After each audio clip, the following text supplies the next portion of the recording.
You finish a massive project, but instead of celebrating, you immediately feel an anxious void and look for the next thing.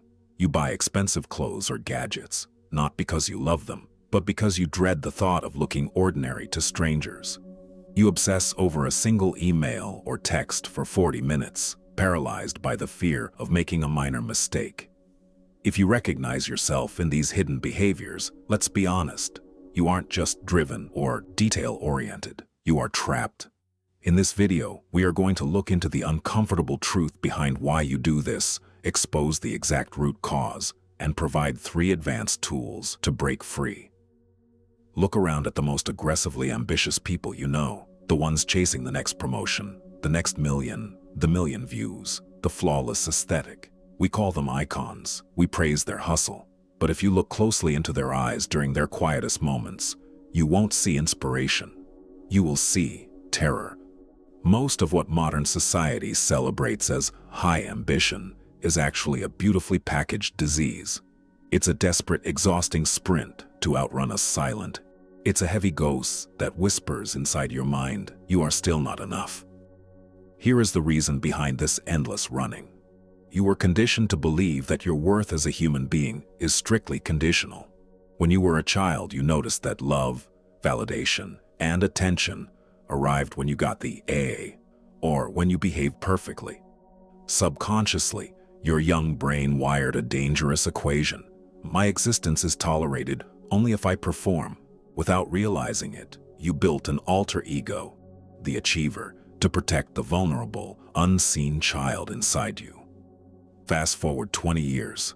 You think you are chasing financial freedom, professional impact, or a legacy, but you are actually just a grown adult in an expensive suit, still trying to buy a parental nod that you never received. You are trying to use external, material wealth to cure an internal poverty, and that is exactly why the hunger never stops. You cannot fill a bottomless emotional hole with physical objects. Here is the twist that nobody talks about. Society wants you to stay sick. The modern economic machine is entirely fueled by your feelings of inadequacy. If you suddenly woke up tomorrow and realized you were completely enough as you are, entire industries would collapse overnight. Luxury brands, extreme productivity tools, and endless consumerism rely on one single premise, selling you the missing piece of your identity. The world applauds your burnout. It gives you awards for working 80 hours a week. It calls your sleeplessness dedication. But your nervous system doesn't care about your awards. It is trapped in a permanent state of survival, flooded with stress. You have become a high-functioning addict, using success as a drug to numb the pain of your own perceived insignificance. And like any drug, your tolerance increases. The thrill of a promotion lasts for 48 hours, and then the emptiness returns. You tell yourself, it didn't work because the goal wasn't big enough. I need the next level. You just double down on the sickness, running faster on a treadmill that has no finish line. Let's look at the cold, hard mathematics of this trap. If $100,000 in the bank didn't fix your underlying anxiety, why do you logically believe $1 million will? If 10,000 followers on social media didn't make you feel deeply valued, why do you think $1 million will? The math doesn't add up because you are multiplying external metrics by an internal value of 0. Any number multiplied by 0 is still 0. When you achieve your dream goal and the internal void remains, a deep existential panic sets in. That panic is the realization that the map you were handed by society led you to a mirage in the desert. You realize that you have sacrificed your youth, your peace, and your mental health to build a monument of validation for an audience of strangers who don't actually care about you.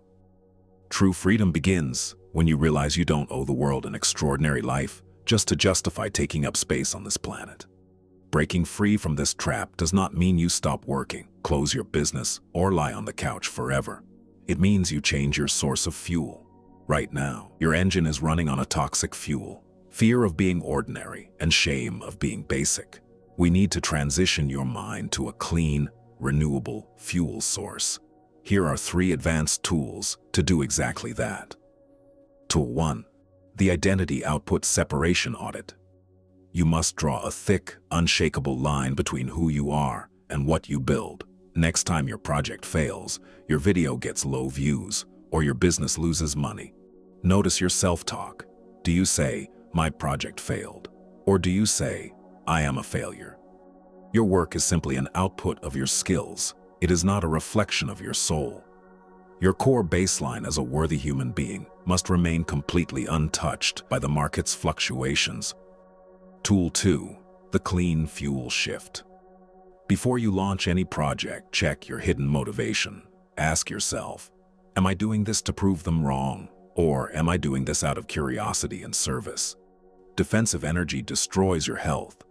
Clean fuel creates from a place of fascination with the problem, or a deep desire to solve someone else's real pain. Clean fuel builds empires without burning down the emperor. Tool 3. Radical self-inherency. Think about a flawless diamond. If that diamond is sitting inside a dusty pile of mud, its intrinsic value and molecular structures are completely identical to when it sits inside a royal crown. The environment changes nothing about its essence. Your worth is exactly like that diamond. It is inherent. It was fully settled the moment you drew your first breath. The next time you feel that frantic, anxious, late-night urge to overwork, to buy things you can't afford, or to obsess over your digital image, pause. Stop moving. Take a deep breath. Look closely at that terrified, exhausted child inside your mind and say the words they have been waiting 20 years to hear. We don't need to win today to be safe. We are already okay. I love you exactly as you are right now. Stop using your precious short life to build a monument of validation. Use your life to actually live it. You are a human being, not a human doing.